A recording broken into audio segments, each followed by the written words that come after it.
Mirë, përshëndetje të gjithëve, mirë se keni ardhur në Ridibet, kampionatin kombëtar të debatit. Jemi në ditën e dytë të fazës eliminatore, jemi në Tiranë me dy nga skuadrat që janë renditur kualifikuar për fazën eliminatore, pra tek 16 skuadrat më të mira. Sot kemi shkollën Kristal Capo nga Berati dhe shkollën Abbas Sheu nga Tepelena, ndaj dua një duar tërkitje për ta ndezur sot ditën. Ju e dini që ky projekt ka në qendër të tij pikërisht zhvillimin e mendimit kritik tek të rinjtë të shkollave të mesme për ta përcjell pastaj edhe tek bashkëmoshatarët që janë pjesë e qyteteve apo edhe shkollave apo edhe komuniteteve ku ju jetoni.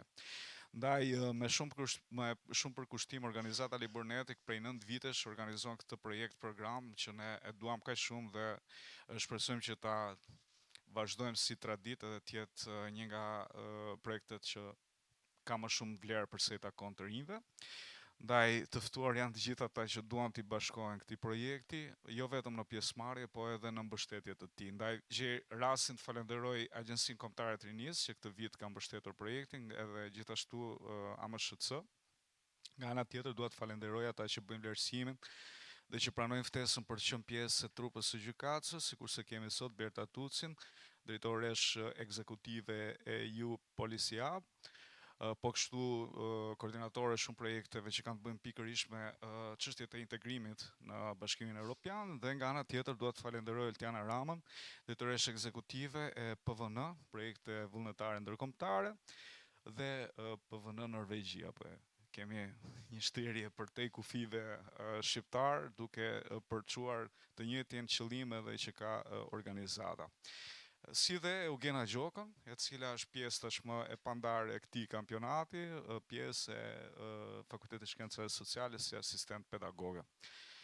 Po edhe një vlerësuese shumë e mirë përse i takon debateve. Këto debate vlerësohen bazë kritereve, ndaj është shumë e rëndësishme që t'i përmbahemi formatit, ta respektojmë atë dhe të sjellim më të mirën. Nga ana tjetër, të debatosh nuk do të thotë që të përgatisim ato informacione që i kemi përgatitur për gjatë gjithë kohës fal paketave kërkimore, por është e rëndësishme që të vëmë në lojë pikërisht argumentimin edhe logjikën dhe sigurisht rrjedhën logjike që është më e rëndësishmja përse i takon të debatuarit. Pra ju duhet jeni vetvetja, nuk duhet jeni imitues të mirë të informacionit, por ta përdorni atë në mënyrë që të përçoni argumentin. Nga ana tjetër, ky debat nuk do të ishte i mundur nëse nuk do të kishim një staf të përkushtuar, sikurse është stafi i organizatës Liburnetik. Ndaj dua të falenderoj të gjithë ata që janë pjesë prej vitesh tashmë dhe të pandarë në këtë projekt. Mirë, do fillojmë debatin. Ju e dini që keni dy tema, përsa i takon debatit të parë, që është debati i skuadrave. Në këtë përballje do të kemi të 8 anëtarët, me nga 1 minutë kohë maksimalisht për secilin, që do të përzgjedhin tani temën tek zarfet këtu, do të përzgjedhë Kristal Capo dhe pastaj në debatin e dytë do të ketë drejtën e zgjedhjes Abbas Sheu. E marrim dhe mikrofonin.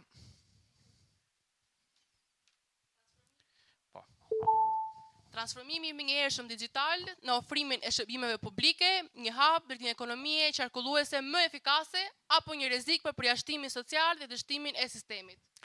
Pra tema do të jetë transformimi i menjëhershëm digjital në ofrimin e shërbimeve publike, një hap drejt një ekonomie qarkulluese më efikase apo një rrezik për përjashtim social dhe dështimin e sistemit. Kjo është tema për cilën do të diskutojmë.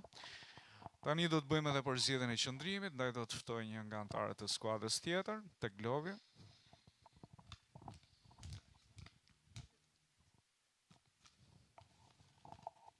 E tregojmë nga kamera. Ne jemi skuadra Pro. Pro, do të jetë Abbas Sheu, kundër do të jetë Kristal Capo. Po, patjetër.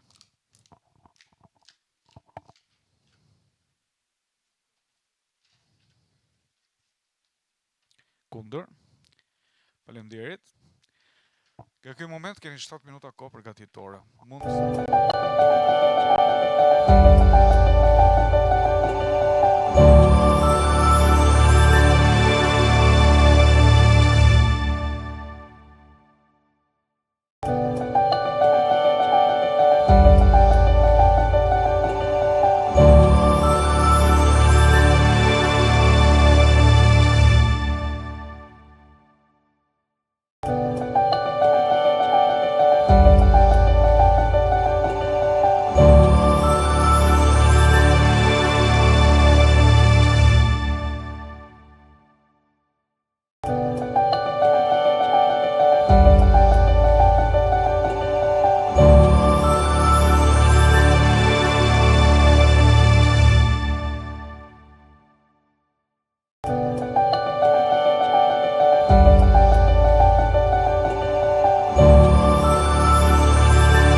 Mirë, bëhemi gati për të filluar.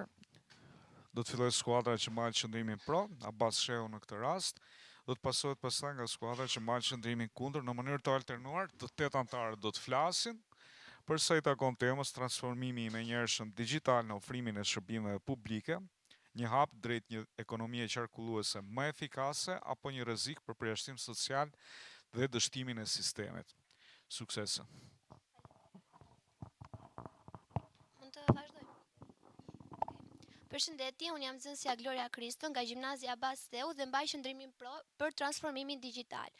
Le të themi se administrata publike është një ndër zonat e cila ka pasur më shumë efikasitet për sa i përket shërbimeve online. Ne e dim sepse jetojmë në Shqipëri dhe është hapur platforma e-Albania, e cila ofron mbi 1200 shërbime publike, të cilat kanë përmirësuar jetën e qytetarëve. Rreth 6 muajt e parë të vitit 2026, sipas statistikave të nxjerra nga Instat në prill, janë bërë rreth 4000 transaksione të dokumentave, të cilat kanë ndikim të gjerë për ne si qytetar.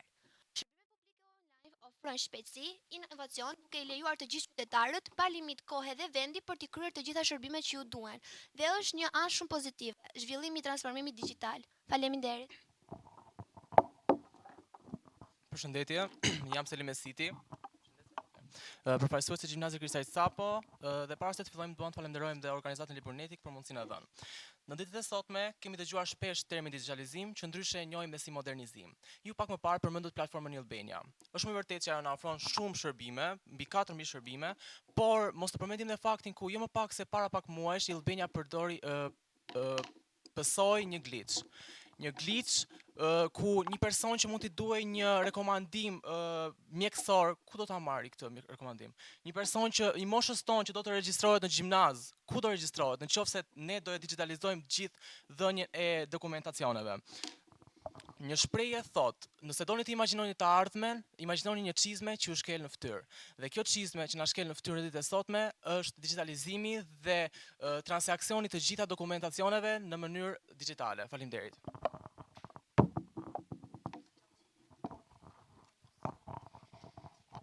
Atëherë, përshëndetje, unë vi nga shkolla Abbas Shehu dhe jam pjesërisht dakord me mendimin tënd. Zhvillimi i aksesit, por zhvillimi i aksesit 24/7 për shërbime përmirëson jetën e qytetarëve. Pse ndodh kjo? Sepse ne të gjithëve na ka ndodhur ose mund të na ndodhë të duhet një certifikat ose një dokument për të cilin ne nuk kemi pse presim radha të gjata ose të shkojmë në zyra që në mëngjes për të kapur radhën direkt, por ne mund ta marrim atë direkt nga shërbimet online. Për shembull, në shumë vende si Danimarka, përdorimi i shërbimeve digjitale arrin deri te 98% e popullsisë, ndërsa në Europë thuajse në 70 deri në 72% të popullsisë.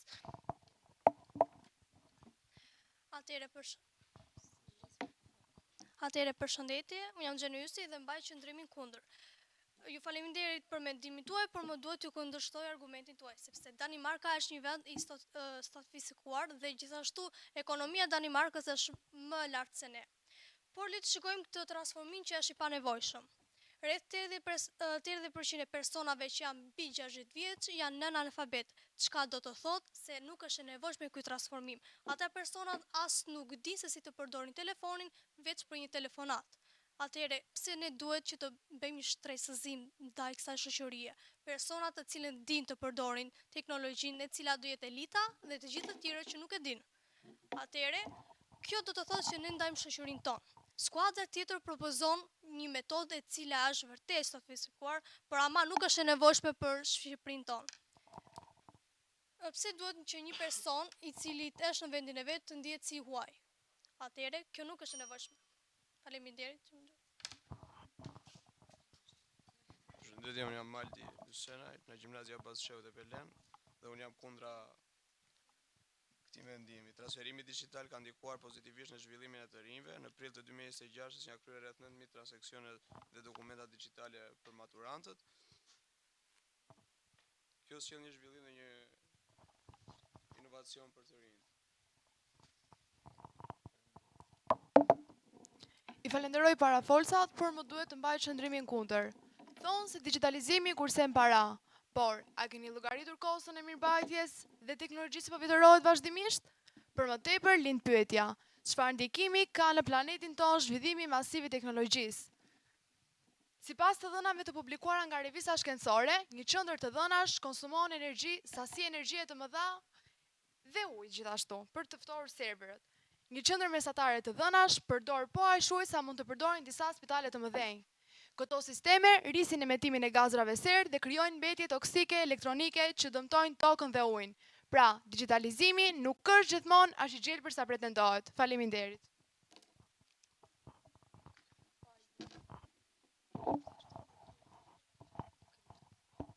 Përshëndetje të gjithëve, jam Kamela Shumeli.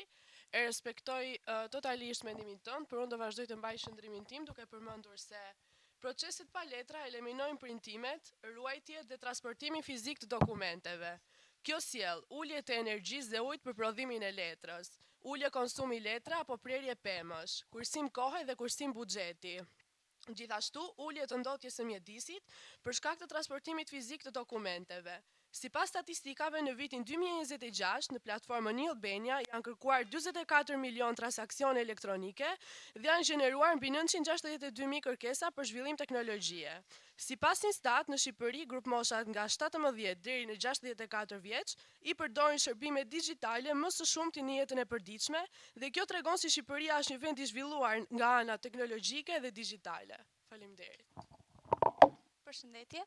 Respektoj mendimin tuaj, por më duhet ta kundërshtoj.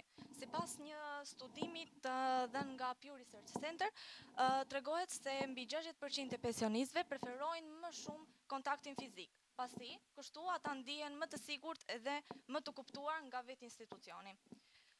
Ata nuk janë të aftë të komunikojnë nëpërmjet aplikacioneve dhe digitalizimit dhe një shembull shumë i mirë për këtë është vetë gjyshërit tanë, që gjithmonë ka nevojë për ndihmën tonë. Faleminderit. Përshëndetje, unë jam Arfiora Qendro, nxënëse e klasës së 11A. Atëherë, rritja e transparencës në qeverisje është gjëja më e mirë që mund t'i ketë ndodhur shërbimeve publike dhe digitalizimit në Shqipëri. Për mendimin tim, kjo ndodh sepse shërbimet publike kanë ulur kontaktin e drejtë për drejtë me qytetarët dhe publikun, duke e bërë që të zvogëlojnë gjithashtu mundësitë për rishfet apo abuzim mbi detyrë. Për më tepër, çdo shërbim publik krijon gjurmë elektronike për çdo veprim, duke bërë që të bëhet më i lehtë kontrolli dhe auditimi për shërbimet publike. Transparenca rritet pasi informacioni bëhet gjithnjë dhe më i aksesueshëm për publikun, dhe për të përmendur një shembull të fundit, në vitin 2017, Estonia e ka ulur korrupsionin me 99%, duke bërë që të gjitha shërbimet publike të kalonin online dhe Estonia të dilte shteti me korrupsionin më të ulët në Europë. Faleminderit. Përshëndetje, faleminderit për mendimin tuaj, por më duhet ta kundërshtoj, pasi ju krahasuat Estonin me Shqipërinë. Shqipëria është një vend i vogël i pazhvilluar në shumë aspekte të tjera. Dhe kjo gjë sjell korrupsionin më të lartë. Nëse ne do të digitalizohemi, do të shikojmë që korrupsioni do rritet me përqindje më të larta se ç'ne kemi pasur. Pse do thoni ju? Sepse shumica nuk din ta përdorin, siç e përmendën dhe shoqet e mia të grupit, shumë pleqëri apo dhe mosha të ndryshme, të cilat janë të parësimuara ndoshta, nuk din ta përdorin këtë sistem digital. Për më tepër ta kapin në një aspekt tjetër, korrupsion, kjo është një korrupsion i drejtë për drejtë. Nëse më përpara korrupsioni ishte në baza më të vogla dhe në zyrat e vogla të shtetit dhe mund ta shmanglim atë duke çuar kontrolle, sot ky korrupsion po rritet shumë më shumë nga digitalizimi, hakerimi, siç ndodhi para disa muajsh në Shqipëri. Dhe vitin, domethënë vjet. Dhe ky hakerim çfarë bëri? Solli mbylljen e e-Albanias. E-Albania mund të jetë një program, domethënë, që mund të na ndihmojë në disa aspekte të tjera, por ndonjëherë është i dëmshëm. Faleminderit.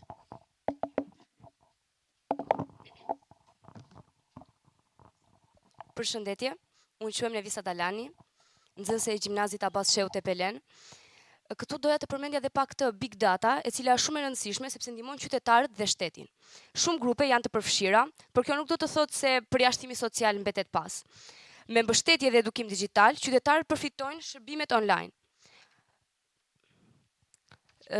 Portalet ndihmëse ndihmojnë të moshuarit pasi ata, si të themi, kanë më pak aftësi në teknologji, qendrat e asistencës ndihmojnë qytetarët për përfitimin e shërbimeve digjitale dhe big data ndihmon qeverinë që të marrë vendime sa më të sakta dhe të drejta për qytetarët. Sipas Eurostat, e deklaruar në vitin 2025, 93% e qytetarëve në BE përdorin rregullisht internetin, gjithçka tregon rritjen e përfshirjes digjitale, nga 50% që është normalja në BE.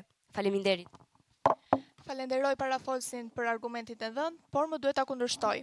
Le të flasim për sigurinë tonë si përdorues të të digitalizimit, duke përmendur këtu sulmet kibernetike që paralizuan sistemet tona jo më larg se vitet e fundit. Kur i vendos të gjitha vezët në shport digjitale, rreziku është kombëtar. Të dhënat tona më sensitive, nga shëndeti te pasuria, janë të ekspozuara ndaj hakerave botror. Ndërsa një sistem linear, nga ana tjetër, me gjithë vonesat e tij, ofron një siguri dhe një gjurmëshmëri që kodi digital nuk e garanton dot 100%. Pra ne nuk mund të sakrifikojmë privatësinë dhe sigurinë e qytetarëve tanë për hir të një eficiencë të reme, e cila mund të shembet vetëm me anë të një klikimi keqdashës. Faleminderit. Përshëndetje, unë jam Zara dhe jam nga Gjimnazi Abaz Shehu. Transformimi me njëhershëm digital është më i mirë dhe më i lehtë dhe ndihmon shumë në ekonominë qarkulluese. Për të marrë shërbime të ndryshme ose dokumenta, ne mund të aplikojmë lehtësisht nga kompjuteri ose telefoni 24/7. Pra, ne mund të marrim shërbimin online duke ruajtur dhe kohën, po gjithashtu edhe mjedisin nëpërmjet ruajtjes së letrës. Në Estoni, ruajtja e letrës bëhet me 80% duke marrë shërbim online dhe duke mos shpërdorur letrën. Në kohën e Covid-19, transformimi me njëhershëm e bëri jetën më të lehtë dhe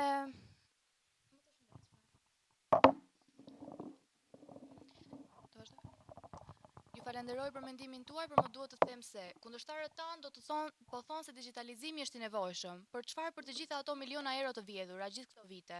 Gjithë këto vite nga fondet dhe taksat e qytetarëve, të cilët nuk janë përdorur për të mirën e popullit, por për të mirën e xhepit të tyre. Siç e dim, puna e lodhshme në vendin tonë shpesh hidhet poshtë duke shfrytzuar në interesat personale. Jo të gjithë janë të mësuar në këtë modernitet që sot ndihet kaq i nevojshëm, ama mendoj se Shqipëria ka nevojë të ketë një mentalitet të dur për të praktikuar këto metoda të reja. Ne si skuadër shikojmë dhe këtë pjesë dhe jo vetëm interesat e ndryshme që mund të kenë të tjerët. Dua ta mbyll këtë debat me vjedhjet. Përshëndetje, respektoj mendimin tuaj, por ju fol për korrupsionin edhe vjedhjet. Dhe ne për këtë e duam transformimin digital që të ulim korrupsionin, siç e ka ulur Estonia me 99%, ta ulim edhe ne. Transformimi digital na ka lehtësuar punën në administrata dhe gjithashtu ka shkurtuar radhët.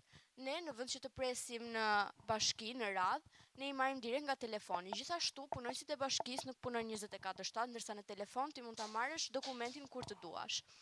e-Albania është një platformë e cila është zhvilluar në Shqipëri në vitin 2019 dhe ka ndihmuar me mira njerëz. Këtë aplikacione ka shkarkuar mbi 70.5% e gjithë Shqipërisë dhe në telefonin e tyre.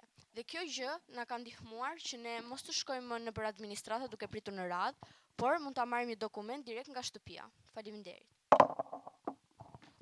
Atëre, falenderojmë profetet e tastierës, pasi na folën për efikasitet dhe shpejtësi.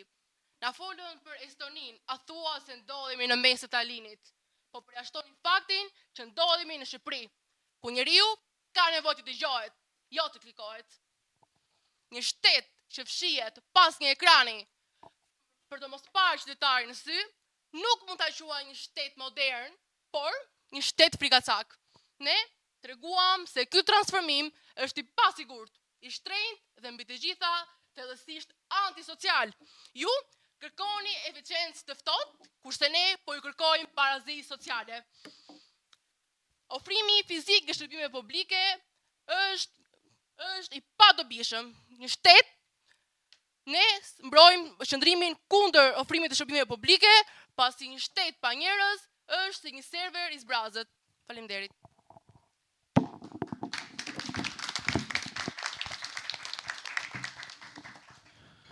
Shumë faleminderit.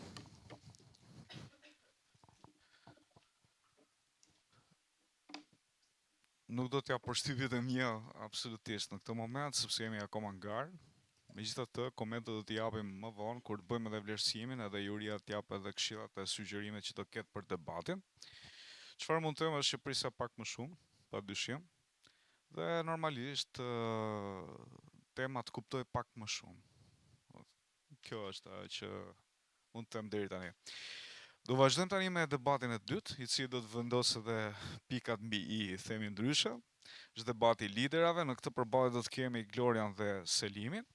Përsa i takon njërës prej temave spontane, që do e zgjedhë Gloria, tek zarfet që janë aty, po. E ndihmojmë Glorian me një mikrofon. Dikush mund t'ja mbajë, ndërkohë që hap zarfin. Ndjekja e arsimit publik është forma më e mirë e edukimit. Pra, ndjekja e arsimit publik është forma më e mirë e edukimit. Ndajmë tani edhe qëndrimin, Selimi do të përzgjedh.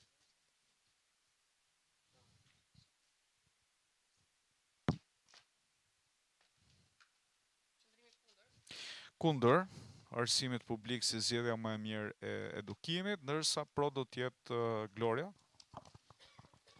7 minuta kohë përgatitore, ju lutem reflektoni dhe përqendroni temës.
rreth arsimimit publik. Arsimimi publik është më i ndjekur për nxënësit. Ne vetë pjesë, siç jemi sot debatues, jemi pjesë e arsimimit publik dhe ne arsimojmë në shkolla publike. Shumica e familjeve shqiptare kanë ekonomi mesatare dhe preferojnë që fëmijët e tyre t'i arsimojnë në këto shkolla. Ata ndihen të sigurt dhe mendojnë se zgjedhjen më të mirë dhe efikase për fëmijët e tyre. 85% e familjeve i çojnë fëmijët e tyre në këto shkolla, sepse ndihen të sigurt, të ndjekur dhe kanë një komunikim të rregullt me familjet e tyre. Gjithashtu, nxënësit përballen me realitetin dhe i bëjnë që të jenë me këmbë në tokë. Në shkollat publike nuk ekziston korrupsioni, ndërkohë që në shkollat private ekziston një mundësi e tillë. Fëmijët mendojnë dhe preferojnë që të thonë, unë kam parat, pse duhet të mësoj? Dhe shikojnë paranë si zgjidhje kyç për të shkuar dhe të zhvilluar të ardhmen e tyre. Ndërkohë që shkollat publike i japin mundësi të gjitha familjeve në çfarëdo lloj stresash që t'i arsimojnë dhe t'i çojnë fëmijët e tyre drejt një të ardhmeje të sigurt. Faleminderit. Përshëndetje, jam Selim Esiti dhe jam i lumtur në fakt që kemi një temë kaq aktuale, sepse është dhe mosha jonë e tillë, arsimi publik a është forma më e mirë e edukimit. Dhe ju përmendët pak më parë se prindrit mendojnë se fëmijët janë të sigurt. Pikërisht, ata mendojnë se janë të sigurt, po janë vërtet të sigurt fëmijët? Jashtë shkollave publike, siç janë privatet, për shembull, siç e përmendët edhe vetë, kemi kushte më të mira, laboratore, mësimore dhe jo vetëm. Diçka shumë e rëndësishme që doja të përmendja është monitorimi nga kamerat në të gjitha ambientet e shkollës. Në ditët e sotme, siç e përmendët edhe vetë, fëmijët përballen me realiteti. Çfarë realiteti? Realitetin e bullizimit, realitetin e mospërfilljes apo shkeljes me këmbë. Nuk ka pse një fëmijë 15 vjeç apo 16 vjeç të përballet me realitetin e bullizmit që një moshë kaq të vogël dhe kaq të prisht, kur ka metoda të tjera. Faleminderit. E dëgjova mendimin tuaj, por nuk jam as pak dakord. Ju thatë që shkollat nuk janë të pajisura me kamera ose më saktë nuk monitorohen, por unë jam kundër këtij mendimi. Shkolla jonë, që është një shkollë në një qytet të vogël, ka kamera dhe është e sigurt. Gjithashtu dhe roje. Ju përmendët dhe faktin që nuk ka kabinete dhe nuk janë të zhvilluara teknologjitë. Jo. Para pak javës ne zhvilluam festivalin kombëtar të shkencave, ku morën pjesë shumë shkolla publike me projekte të shkëlqyera që i kishin realizuar në shkollat e tyre. Pra unë jam kundër mendimit tuaj që pretendoni se shkollat publike nuk arrin që të sigurojnë arsimim më të mirë për nxënësit. Arsimimi në shkollat publike ofron bursa për nxënësit kudo në botë. Ministria e Arsimit e ka nxjerrë këtë rregull. Ju do thoni që gjithashtu dhe arsimimi privat. Po, arsimimi privat e ofron një gjë të tillë, por kundrejt një shume. Ndërkohë që në arsimin publik nuk ke nevojë të japësh asnjë shumë, mjafton të jesh një nxënës me arritje të larta, të punosh dhe i realizon të gjitha. Faleminderit. Pak më parë ju sapo përmendët se nuk ekzistojnë rrushfetet. Por ne kemi edhe raste konkrete ku shumë mësues në shkolla publike, letimi aktual, na kërkojnë kurse, dhe jo vetëm. Ka dhe në ata që ne përdorim si shprehje, e ke marrë gjimnazin me kokra veze, përdorim si shprehje tek shumë personat që nuk e marrin fare apo nuk e frekuentojnë fare. Gjithashtu ju përmendët dhe bursat. Përmendët më saktë që për bursa në shkolla private paguajnë para për t'i përfituar këto. Personalisht nuk më bëjnë sens, sepse edhe në shkolla private bursat merren me meritokraci. Një nxënës ekselent, i cili mendon se arsimi publik është më i miri dhe është vërtet ekselent, marrim shembull 10.0 mund të vazhdojë arsimimin edhe në shkollë private, pasi ato e ofrojnë si mundësi. Faleminderit. Ju dëgjova me vëmendje, por kurset ju tha që mësuesit kërkojnë kurse. Kudo që të vesh, janë të detyrueshme ose të domosdoshme për kurset. Unë jam një nxënëse që jam me arritje të larta dhe preferoj për rritjen time profesionale të ndjek një kurs për një zhvillim të mëtejshëm. Kurset janë kudo, nuk janë as në arsimin publik, as në privat, janë si në universitet, kudo që të jesh. Dua të përmend faktin se në shkollat private, mësuesit i trajtojnë nxënësit të cilët nuk kanë të arma të mjaftueshme të nënvlerësuar. Dua të përmend faktin që fëmijët të cilët vinë me bursa, një pjesë shumë e vogël e tyre, kur përballen me këtë shoqëri, ndihen keq me veten e tyre, sepse mendojnë se familjet nuk ju plotësojnë dot nevojat dhe rritet bullizmi mes gjithë nxënësve. Jo vetëm midis nxënësve, nuk mbaron në shkollë kjo temë. Kjo mbaron në rrjetet sociale dhe bëhen kriza të mëdha për shtetin. Ndaj unë jam pro arsimit publik, sepse i ndihmon të gjithë nxënësit pa kur far dallimi, feje, të ndiqin të arsimimin që duan. Ofrojnë kushtet më të mira për nxënësit, ofrojnë shumë debate, ofrojnë konkurse që të zhvillojnë nxënësit, siç bëhet edhe në shkollat private që ju thatë. Por unë vazhdoj të jem pro qëndrimit tim që në shkollat private ekziston paraja. Faleminderit. Faleminderit për argumentet e parashtruar. Ju thatë që në shkollat publike ofrojnë debate, trajnime, apo aktivitete të ndryshme. Këto ofrohen në shkolla private, jo vetëm në publike. Gjithashtu, dua të kapem edhe një pikë tjetër ku është mësimdhënia cilësore. Një shembull konkret nga një gjimnaziste e shkollës tonë ku ka bërë 2 vite shkollë publike, gjimnaz publik dhe më pas kaloi në gjimnaz privat, na ka thënë se mbas orës mësimore, pra kurrikula bërtham, ata qëndrojnë dhe kryen orë studimore, gjë që në gjimnaze publike nuk ekziston fare si koncept e jo si praktik. Gjithashtu, dua të flas edhe pak për pjesën e sigurisë që lidhet me transportin. Shkollat private sigurojnë transport për të gjithë nxënësit e tyre. Faleminderit. Faleminderit, ju dëgjova me vëmendje. Ju tha që jepet një mësimdhënie cilësore në shkollat private, sepse më dha një rast konkret dhe e vlerësoj shumë, por mësimdhënia cilësore jepet kudo. Pse duhet të paguaj unë një çmim kur mësimdhënia është e barabartë si në shtet, si në privat? Të njëjtat mundësi ofrojnë kudo, sigurimi me kamera është i sigurt, sepse e ofrojnë drejtoria e shkollës në bashkëpunim me stafin pedagogjik. Gjithashtu ndodhet se mësuesit japin ekstra, japin kurse, për shembull, në shkollën tonë ekzistojnë mësues të cilët japin kurse falas për nxënësit dhe gjithashtu shkolla jon ofron studim jashtë orarit mësimor për të bërë nxënësit detyra dhe për të mësuar më shumë rreth tyre. Edhe maturantët të cilët janë të këtij viti kanë filluar që në muajin janar, të cilët kryejnë biseda me mësuesit rreth temave që janë të paqarta dhe i kanë ndihmuar në rritjen e tyre profesionale për të bërë më të përgatitur në gjimnaz dhe në universitet. Ju faleminderit. Faleminderit ju për argumentat e parashtruar. Atëherë, kushtet janë kudo. Dhe ju thatë pse të shkojnë në një shkollë publike, private, ku mund të shkojnë në një shkollë publike. Pikërisht, nëse ti e ke iniciativën dhe je aq ekselente sa po thoni si nxënës, mund të kapni bursa. Mund të kapni bursa dhe të ndiqni një arsim më cilësor. Ndërsa për pjesën e kushteve, doja t'ju drejtoja një pyetje. A e ka shkolla juaj për shembull një laborator kimik dhe sa herë kryeni praktik në të? Mund t'i përgjigjem? Dua të them se arsimi privat na fal një siguri që arsimi publik nuk e ka përsëri, sepse gjithashtu lidhet edhe me kujdesin prindëror. Vetë prindërit qetësohen për fëmijët dhe gjithashtu dhe me fenomenin e celularëve në shkollë.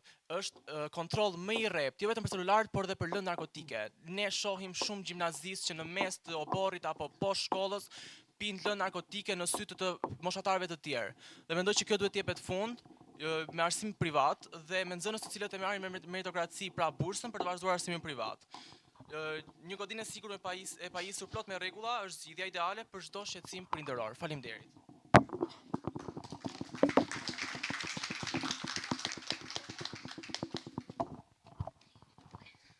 Mirë, kemi mbaruar. Juria do të mblidhet tani, do të bëjë vlerësime dhe do të mësojmë se cila nga shkollat do të vazhdojë garën në ri debet.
të marrin tani edhe vlerësimi për sa i takon skuadrës që do të kalojnë në fazën e çerek finales, së tretë për sa i takon kësaj faze.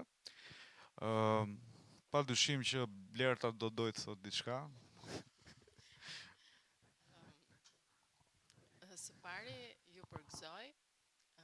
E kuptoj që keni ardhur shumë, jeni nisur shumë herët sot, jeni lodhur gjithë pjesa e rrugtimit, keni ardhur nga dy qytete relativisht të largëta për Tiranën. Kjo mund të ketë shkaktuar pak lodhje, pak shpërqendrim, pak dobësi mendimi. Temat ishin, sidomos tema e parë ishte e vështirë, në kuptimin që ndoshta ju nuk njiheni me të gjithë argumentimet që mund të ketë kjo temë. Do doja të kishit folur më tepër edhe për eksperiencën tuaj, sepse teknologjia nuk është vetëm pensionistët apo një shtresë që nuk mund ta përdori teknologjinë, po janë pjesa më e madhe e popullsisë që e përdorin teknologjinë edhe për të cilën është avantazh. Kishte disa mangësira në argumentim, her pas herë edhe koha s'është respektuar. Nuk ndiqnit linjën dhe njëri tjetrit, pra vazhdonin me atë skemën tuaj në kokë, mirë po debati është edhe inteligjencë dhe duhet kuptuar edhe kapur në ajër pak mendimi i kolegut apo i shokut. Pash tek të dyja shkolla, domethënë, sidomos më tepër është një këshill Abas Shehu që fryma e grupit ishte pak më jo në lartësinë e duhur, kështu që do kisha preferuar të shikoja më shumë frymë grupi edhe koordinim më të mirë. Po në tërësi, le të themi, ishte një debat okay. Faleminderit Blerta. Përshëndetje.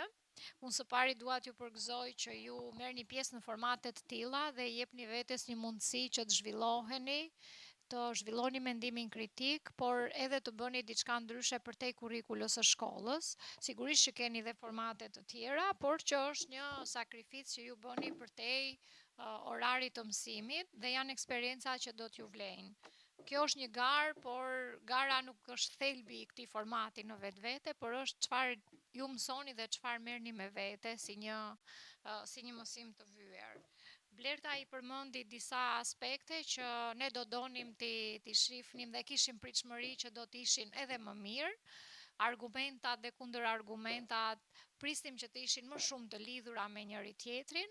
Disa raste që mund t'jetë edhe pjesa e emocioneve dhe lodhjes, ju kishit të shkruar argumentin tuaj dhe ishit fokusuar te argumenti juaj, por harronit se çfarë kishte thënë parafolsi.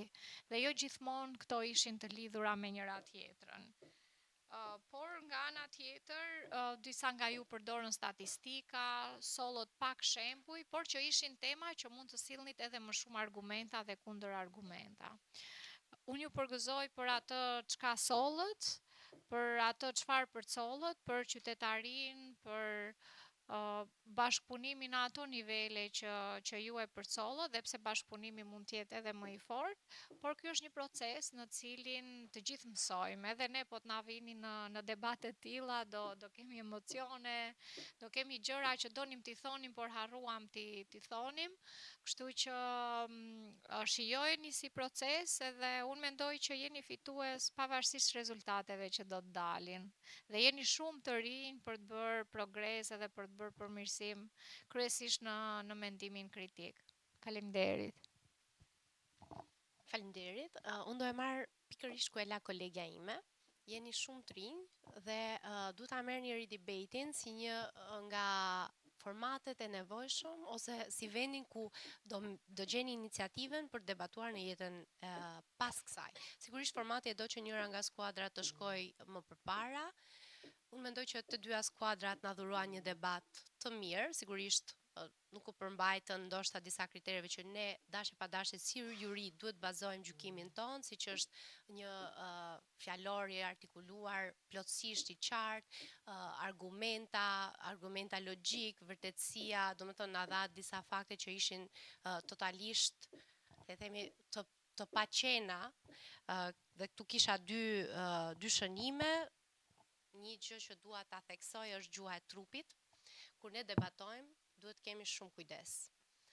Nuk duhet në asnjë moment që të përqojmë arrogancë, nuk duhet në asnjë moment që ne të shkelim etikën duke ju drejtuar tjetrit ose duke nënvlerësuar tjetrin. Sigurisht dy koleget e mia i thanë gjitha këshillat edhe unë nuk du të bëhem përsëritse. Më lanë në dorë që t'ju jap versionin final se kush kalon në fazën tjetër. Sigurisht diferenca është minimale, të dyja skuadrat janë një diferencë shumë të vogël, formati e do që njëra të kaloj përpara, por pa shkuar aty më lejoni edhe të falenderoj për punën shumë madhe që kanë bërë mësuesit tuaj. Një duar tërkitje do e doja për të dy. Secila nga ju duhet keni parasysh që skuadra që shkon në fazën tjetër duhet jetë më përgatitur edhe duhet I marrë parasysh gjitha këshillat që ne dham. Kalon me një diferencë minimale shkolla e mesme profesionale Kristaq Capo Berat. 210 pikë me 205 pikë. 210 me 205. Mirë, pra, ky ishte rezultati. Për sa më takon si organizator, nuk jam as pak I kënaqur me përgatitjen tuaj. Dua të jem realist. Keni pasur një performancë shumë të mirë në fazën e parë.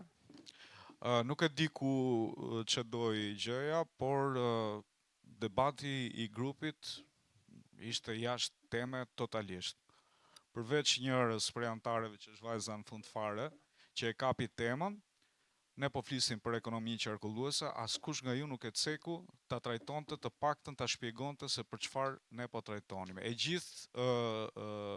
gjithë debati u përqendrua tek a është I mirë digitalizimi apo nuk është I mirë, apo sa jemi ne të përgatitur, apo sa jemi gati ne për ta përqafuar si koncept apo si proces në përditshmërinë tonë. Nuk është kjo tema.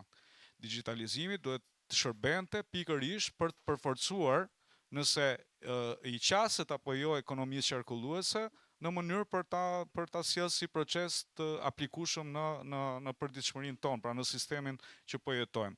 Nuk u cek realiteti, nuk u cek vendi jon përsa I takon përqafimit të kësaj teme, kështu që I gjithë debati ishte pothuajse I pa as pak do më thënë I konkret përsa I takon temës që ne po diskutonim. Kështu që shumë e rëndësishme, e thash edhe në fillim, para se të fillon të debati, është e qartë tema, përqendroni tek tema, ndiqeni njëri tjetrin, nuk është debat sjellja e informacionit që ju bët sot. Thjesht keni recituar atë çfarë kishit mësuar përmendësh. Nuk kishte debat, kishte thjesht statistika se sa e mirë është I Albania. Kjo ishte tema. A është I Albania produktive në përditshmërinë tonë? Ndërkohë që tema ishte totalisht gjë tjetër. Mirë. Skuadra që kaloi për gëzime, do të shihemi nesër në çerkfinalen e tretë. Kështu që përgatituni shumë mirë. Ju lutem ndoshta t'i shihni ato debatet që janë bërë dje, t'i shihni pak ato debatet që janë bërë edhe në fazën tjetër, ta merrni parasysh temën, të bëni një debat konkret, ta ndiqni njëri tjetrin të keni vëmendjen e dur, përndryshe nuk bëni dot debat. Harrojeni. Mirë pra, shumë faleminderit dhe suksese. Po. Unë dua t'ju falenderoj shumë që na dhat mundësinë të ishim pjesë e këtij aktiviteti. Sot ne nuk kaluam, por kishim nderin të përballeshim me një skuadër shumë të fortë dhe ju urojmë shumë suksese dhe pse jo të jenë fitues të këtij edicioni. Por do doja të vini tre disa gjëra që u vun gjatë debatit që ju I cekët, por mendoj se duhet të ishim pak më të specifikuara. Jemi shumë falenderues dhe jemi mirënjohës që erdhëm deri këtu dhe ju urojmë shumë suksese. Jo, nuk e kam të pjesë e temave as pak, debatuam shumë mirë, skuadra ishte shumë e përgatitur, e vlerësojmë, nuk e hedhim poshtë, thjesht e pjesa që ju thatë e mimikat, që ne nuk mendojmë se si grup e bëm një gjë aq të tepruar. Po dyshim që çdo gjë vjetre nga Juria. Po, edhe e vlerësoj që e përmendet, për këtë Por t'ju falenderoja. Por debati vlerësohet në totalin e tij, pra, të gjithë. Ne jemi shumë falenderues dhe jemi shumë faleminderit edhe juve. Ka gjithmonë hapësirë për përmirësim, kështu që çdo koment është I pranueshëm. Vetëm t'i kthej një përgjigje. Fillimisht e vlerësoj shumë ndërhyrjen tani është mos e dura, sigurisht ne si juri nuk folem specifikisht, pra nuk I marrëm, sepse ne nuk mund të vlerësojmë vetëm njërin specifikisht, ama ne shohim të gjithë grupin. Dhe e përmendi edhe kolegja në fillim, duke thënë që ne vumre që në kryet herës në debatin në nivel grupi, që nuk kishte një bashkëpunim me secilit nga antarët. Dhe për këtë arsye, disa herë u përsëritët, rat në sensin e përsëritjes. Ndërkohë, ju nuk mund të shikoni të tjerët antarët të tjerë të grupit teksa flasin dhe të kontrolloni fytyrat ose gjestet që bëjnë. Megjithatë, kjo vlente për të dy skuadrat, pra nuk vlente vetëm për njërin skuadër. Ne kemi disa kritere dhe kriteret në bazë të cilave ne kemi gjykuar janë kritere që ulën këto 5 pikshin në nivel skuadre dhe në nivel lideri. Dhe kjo është arsyeja, nuk është arsyeja specifike, pra ne nuk e nxorëm këtë rezultat vetëm për shkak të mimikës ose vetëm për shkak të mos bashkëpunimit në grup ose për një mungesë argumenti diku ose për një ndërhyrje të mbetur në tentativë diku tjetër, pra është rezultat total dhe për këtë kjo është arsyeja pse ne dolëm në këtë rezultat. Ama skuadra fituese gjithashtu duhet të ketë parasysh që këto këshilla që ne po japim tani në debatin tjetër të jetë shumë sintetike dhe të shkojë përpara duke I lënë pas.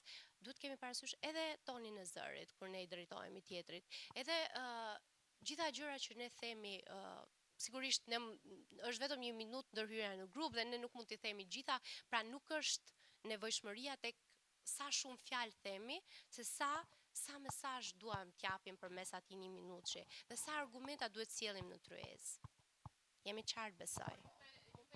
Kriteret. Kam përshtypjen që ju I keni edhe kriteret, kështu që